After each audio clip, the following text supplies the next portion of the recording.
Bonjour, je suis Nicolas Dufresne et vous écoutez La Fourmi dans la coquille, le podcast pour sortir du dédale.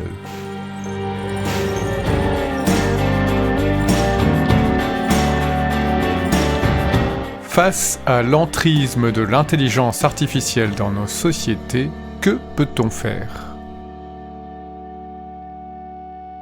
La Fourmi dans la coquille, saison 1, épisode 8, contre le trou noir intermédiaire parasite de la culture, quelques propositions.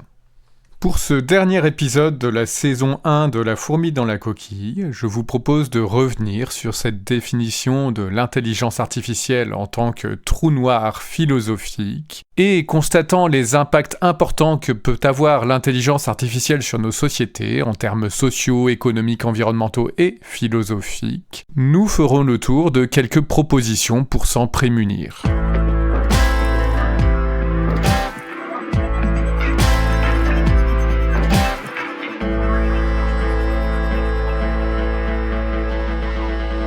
Si l'IA générative ne fait ni l'art ni l'artiste et qu'elle ne crée rien, qu'elle ne réduit pas globalement la quantité de travail humain, que fait-elle ? Comment et pourquoi s'impose-t-elle ? Au-delà de la tendance des réseaux sociaux et des médias en général à monter en épingle toutes sortes de tendances avant que quiconque ne sache réellement analyser et prédire leurs intérêts et leurs conséquences futures, qu'est-ce qui propulse l'IA ? Il y a une part évidente de discours marketing et de mode entretenu par les différents acteurs de l'IA qui tentent de faire le buzz par tous les moyens, que ce soit en publiant des lettres ouvertes alarmistes ou en diffusant des démos certes impressionnantes mais aussi bien choisies des résultats de leurs diverses expérimentations, ou encore en se reposant sur les discours très enthousiastes mais aussi très amateurs de nombreux influenceurs absolument complètement excités à l'idée de tester en avant-première ou en bêta fermée les dernières innovations, toujours appelées à révolutionner des métiers que ces influenceurs ne connaissent pas.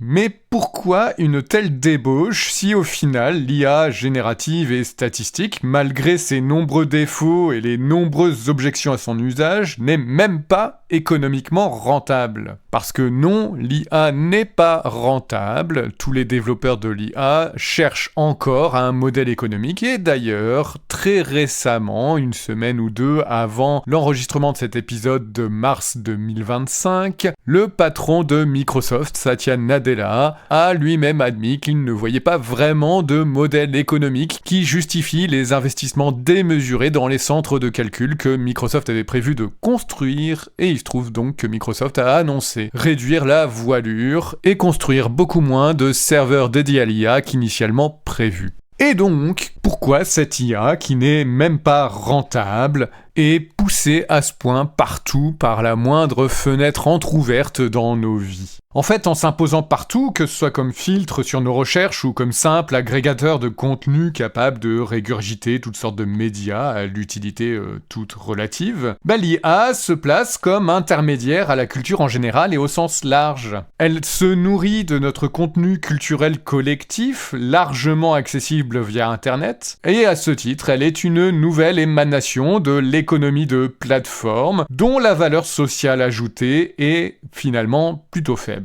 Il faut dire que les acteurs du numérique du XXIe siècle ont bien compris l'importance de se placer comme intermédiaire entre les usagers et divers produits et services, avec le but premier de gagner en importance et en puissance. La monétisation pouvant n'arriver que dans un second temps, vu que la priorité est bien en premier lieu de mettre en place, sous couvert d'un nouveau service entre guillemets, un contrôle sur l'accès aux ressources et de se rendre incontournable. Les IA génératives et statistiques peuvent tout à fait être vues dans ce contexte comme un contrôle sur l'accès à la culture au sens large, avec lesquels elles sont nourries et entraînées en accaparant purement et simplement une valeur sociale et économique commune, en s'appropriant notre culture et en ayant le pouvoir d'en contrôler l'accès. C'est assurément là que réside l'intérêt pour les acteurs privés qui les développent, le modèle économique pouvant être défini dans un second temps une fois que ce contrôle, que ce verrouillage, que cette place d'intermédiaire est assurée. Le service, toujours entre guillemets, une fois les utilisateurs enchaînés, pourra alors être dégradé sans risque de perdre les utilisateurs qui n'auront plus véritablement d'autre choix, dans le but de dégager progressivement des nouvelles marges financières.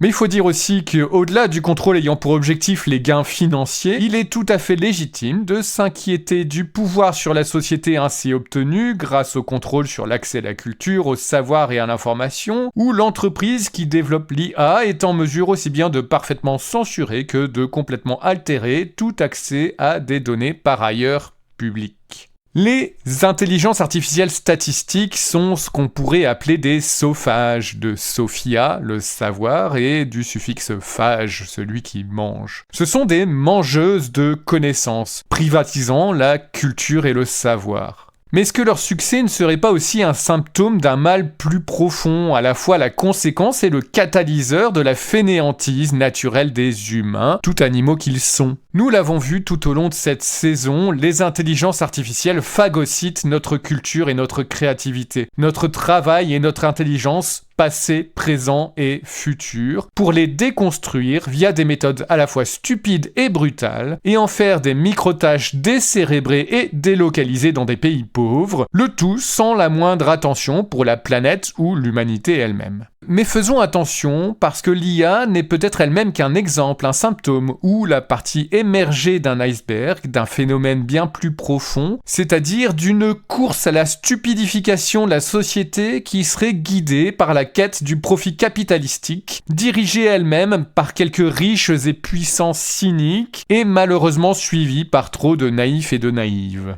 Parce que quand on est riche et puissant, comment mieux protéger ses propres intérêts qu'en s'assurant du contrôle de l'accès à la connaissance et à la culture, brique élémentaire et indispensable de toute forme de démocratie, et plus cyniquement en dirigeant la population sur une voie de stupidification massive. Les grandes IA statistiques, les grands modèles de langage et les autres IA génératives s'inscrivent parfaitement dans une telle stratégie. Elles sont une nouvelle brique qui s'insère parfaitement aux côtés des réseaux sociaux privés et autres algorithmes qui contrôlent le contenu de nos vies numériques.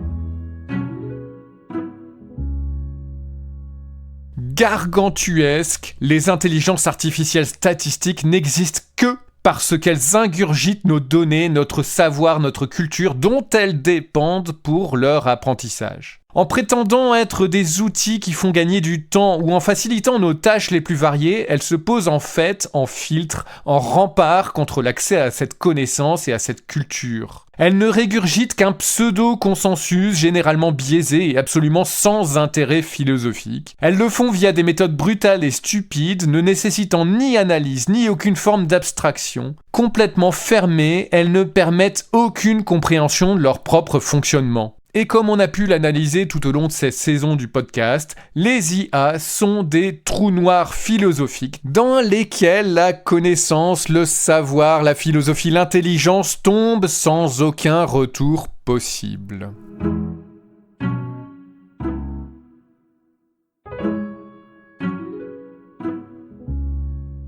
On est début 2025 et les politiques publiques, les dirigeants, les partis politiques s'expriment assez peu sur le sujet de l'intelligence artificielle, qui est pourtant bel et bien un phénomène dangereux et qui peut impacter des pans entiers de la société. Il n'y a pas besoin d'analyser les programmes des courants politiques au pouvoir en France qui vont plus ou moins du Parti socialiste aux Républicains en passant par les partis qu'on dit centristes et macronistes. On peut juger tous ces politiques sur leurs actes qui ont à peu près tous montré soit leur indifférence totale sur le sujet, soit au contraire leur soutien à un développement sans bornes et sans limite de l'intelligence artificielle, ne faisant preuve d'aucun recul ou d'aucune volonté de prendre du recul. Si l'on s'intéresse à ce qui est dit dans les autres partis, ceux qui ne sont pas au pouvoir, par exemple l'extrême droite, de ce côté-là, c'est la catastrophe. On peut lire sur le site du Rassemblement national que, aux côtés du nucléaire aussi bien civil que militaire, l'intelligence artificielle est vue comme un domaine stratégique sur lequel il faut s'appuyer pour, je cite, renouer avec une certaine excellence économique. Parce que oui, l'excellence économique passe aussi par la fabrication de missiles nucléaires. Selon eux, c'est écrit noir sur blanc. D'autant plus que la France serait soi-disant experte dans la collecte des données. Autrement dit, c'est un domaine dans lequel il faut investir sans compter. Si on continue d'analyser un petit peu ce qui est dit sur le sujet sur le site du Rassemblement national, on trouve un communiqué de Jordan Bardella qui milite pour la suspension du Green Deal européen, c'est-à-dire le pacte vert de l'Europe dont le but est d'arriver à la neutralité carbone en 2050. Jordan Bardella milite donc contre ce pacte, donc contre la neutralité carbone en Europe, et une des raisons qu'il en donne, c'est justement parce que ce serait une entrave au développement de l'intelligence artificielle. Alors la bonne nouvelle, c'est que le Rassemblement national a tout à fait conscience de l'impact écologique de l'intelligence artificielle. La très mauvaise nouvelle, c'est qu'ils en ont rien à fiche, bien au contraire, ils veulent aller plus loin, plus vite, plus fort, et foutre en l'air la défense de l'environnement. Quoi qu'il arrive, il n'est jamais fait mention d'aucun quelconque effet délétère de l'intelligence artificielle, ni donc d'une quelconque mesure ou prudence à avoir sur le sujet. Le but du Rassemblement national et de l'extrême droite est bien d'y aller tête baissée en faisant sauter toute réglementation qui pourrait en ralentir le développement. Je suis aussi allé fouiner de l'autre côté de l'échiquier politique, à la gauche et la gauche radicale, où on constate que ce sont les partis les plus radicaux, comme le nouveau parti anticapitaliste, le NPA, qui s'intéresse bel et bien au sujet, en particulier pour eux sous le prisme de l'impact social de l'intelligence artificielle. De son côté, la France Insoumise est un des seuls partis à aborder le sujet dans son programme, et elle s'intéresse notamment au risque de l'usage de l'IA comme outil répressif et de contrôle des populations, mais aussi aux biais divers liés à la fois à l'entraînement et l'usage de l'IA, par exemple comme les biais culturels dont j'ai pu parler dans l'épisode précédent du podcast. La LFI s'intéresse aussi à l'impact de l'IA sur les auteurs et les droits d'auteur. Enfin, pour terminer ce petit tour d'horizon, étonnamment, je n'ai trouvé aucune trace des termes intelligence artificielle sur le site des écologistes de Europe Écologie Les Verts. Le sujet est tout simplement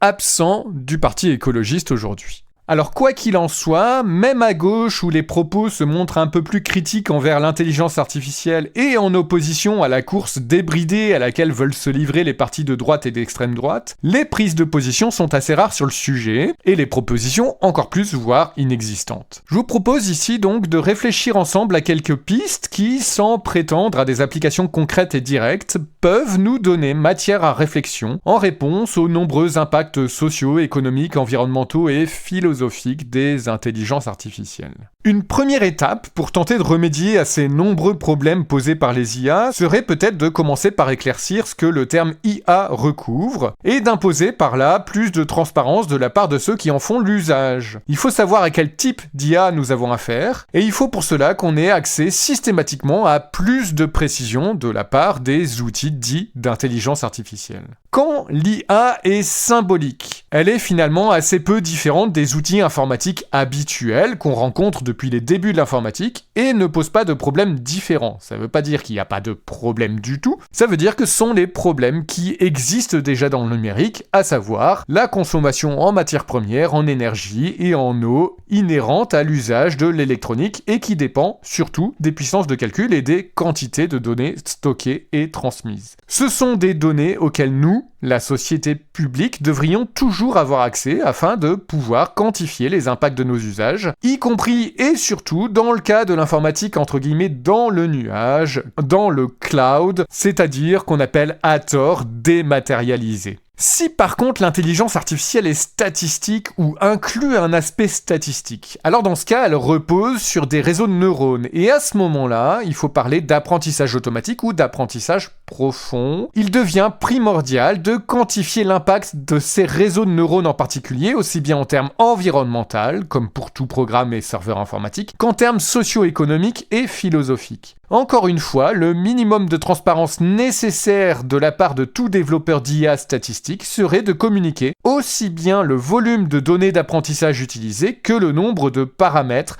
le nombre de connexions dans le réseau des neurones. On pourrait ainsi classer les IA selon ces paramètres objectifs et en inférer un score dont la méthode de calcul pourrait évoluer pour prendre en compte de nouveaux aspects, un peu à la manière des scores nutritionnels utilisés pour l'alimentation par exemple. Considérant que les IA statistiques reposent sur des données d'apprentissage qui représentent un bien social, un bien commun, et considérant que cet accaparement de notre culture collective et que l'automatisation des tâches liées à son usage représente une manière de capter une valeur autant économique que sociale, tout profit financier réalisé au moyen de l'IA devrait être taxé. Tout usage de l'IA devrait donner lieu à une cotisation sociale pour dégager des recettes publiques qui pourraient être démocratiquement réaffectées, par exemple au financement de la culture ou aux assurances sociales telles que l'assurance chômage ou l'assurance vieillesse, directement impactées par la croissance de l'usage de l'intelligence artificielle. Une taxation serait aussi un moyen efficace de réguler le développement des IA, de reprendre le contrôle sur son rythme. Répercuter les coûts réels des IA dans leur prix permettrait facilement d'en limiter les usages et d'en éviter un usage abusif et inutile. Le lieu et la manière de mettre en place une telle taxation ou des cotisations, de dégager de nouvelles recettes publiques, devraient donner lieu à un débat démocratique et international, mais tout à fait urgent. Faut-il taxer les concepteurs de l'IA, les entreprises qui les distribuent et les mettent à disposition, et ou faire cotiser celles et ceux qui les utilisent? De nombreuses méthodes sont possibles et complémentaires et peuvent aisément être associées au score social et environnemental qu'on a mentionné précédemment. Le seul ingrédient manquant ici serait une volonté politique ambitieuse. Si on extrapole cette idée d'un contrôle démocratique via une taxation ou une cotisation sociale, est-ce qu'on pourrait pas purement et simplement se demander si le développement des grandes IA statistiques devrait être un domaine nécessairement public ? Tout comme on considère que des domaines stratégiques comme la sécurité, les communications, les transports, etc. nécessitent à minima un contrôle public et démocratique fort, les grandes IA statistiques ne pourraient-elles pas être ajoutées à cette liste de domaines stratégiques ? Que l'on prête une quelconque oreille aux avertissements alarmistes sur l'émergence d'une intelligence artificielle générale qui poserait un problème existentiel à l'humanité, ou qu'on s'intéresse un peu plus pragmatiquement à l'impact social, économique et environnemental de ces IA, on peut que tomber d'accord sur le fait qu'elles représentent un danger potentiel pour l'humanité et qu'il serait légitime de ne pas vouloir les laisser aux mains d'acteurs privés ne rendant compte à personne sauf leurs actionnaires. En tout état de cause, les données d'apprentissage des intelligences artificielles statistiques représentent un nœud primordial dont l'accès et l'usage devraient être sévèrement régulés en tant que bien commun. Comment se fait-il que de grandes multinationales privées puissent en toute impunité se saisir de tout contenu disponible sur Internet sans même chercher à en informer les auteurs, faisant fi de toute licence et tout accord d'utilisation ? Évidemment, les mesures qu'on peut imaginer ici vont se heurter à la fois aux frontières et aux puissants et aux riches, au détriment de la société et de la démocratie. Ça peut paraître illusoire de vouloir stopper l'IA ou même la ralentir, alors même qu'elle ne répond à aucun besoin qu'on aurait pu avoir avant les années 2020. Si le fait de freiner les acteurs du développement des plus grandes IA statistiques est stupide, nécessite une prise de conscience collective et une volonté politique forte, il faut pas non plus croire que c'est totalement utopique d'y arriver. On a eu des régulations européennes, certes timides mais réelles, qui ont été mises en place dans le domaine du numérique. Je pense par exemple au Règlement général sur la protection des données, le RGPD. Il y a eu aussi des victoires d'État face à des réseaux sociaux. Je pense à la manière dont le Brésil, par exemple, est sorti victorieux de son bras de fer avec X, anciennement Twitter, en 2024. Au-delà de ça, rien n'empêche non plus, à l'échelle individuelle aussi bien que celle de l'entreprise, de refuser d'utiliser une intelligence artificielle pour rédiger un email ou un compte rendu. A-t-on vraiment besoin de générer des dizaines d'images via une IA à chaque fois qu'on cherche une référence graphique, alors que des banques d'images alimentées depuis plusieurs décennies, et Internet en général, n'attendent qu'une petite recherche de notre part? A-t-on réellement besoin d'une IA énorme pour pour transcrire le contenu d'une réunion ou d'une IA entraînée avec l'intégralité d'Internet pour faire la synthèse de cette réunion, pour vérifier l'orthographe d'un mot ou la justesse d'une traduction. Est-ce que ces IA ne sont réellement qu'un jouet anodin ?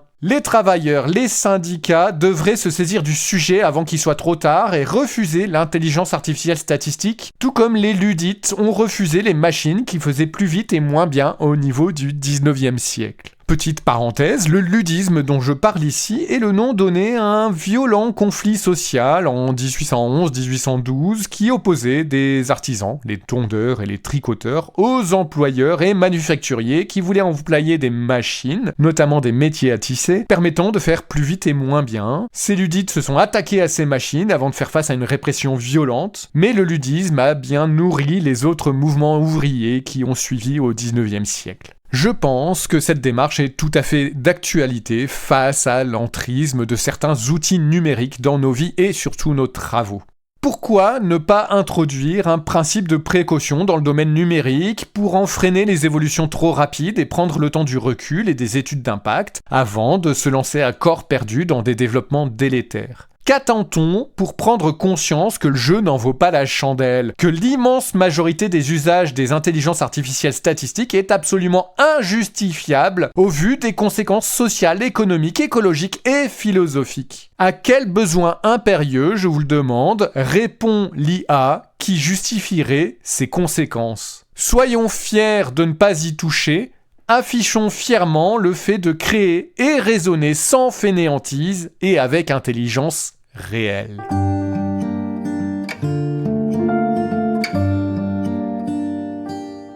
Voilà qui conclut la première saison de La fourmi dans la coquille, l'IA statistique, un trou noir philosophique. Ce n'est pour autant pas du tout la fin de ce podcast qui continuera d'explorer les savoirs, les sciences et techniques qui soutiennent la créativité, les métiers créatifs et l'art en général. De nouveaux épisodes et de nouvelles saisons sont d'ores et déjà en écriture sur d'autres sujets que l'IA. Je peux déjà vous dire que la saison 2 parlera très probablement de couleurs.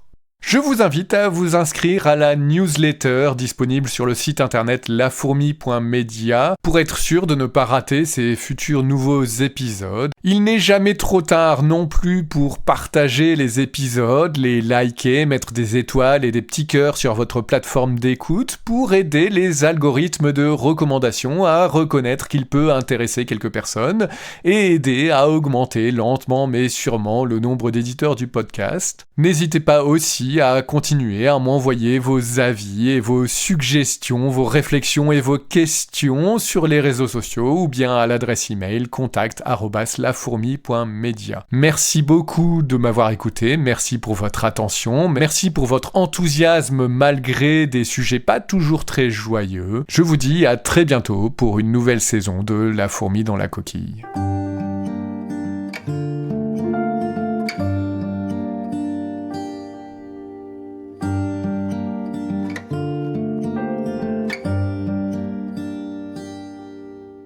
C'était La fourmi dans la coquille, le podcast qui cherche la sortie par Nicolas Dufresne. Merci à tous ceux qui m'ont aidé à réaliser ce podcast et en particulier Anna Halsey.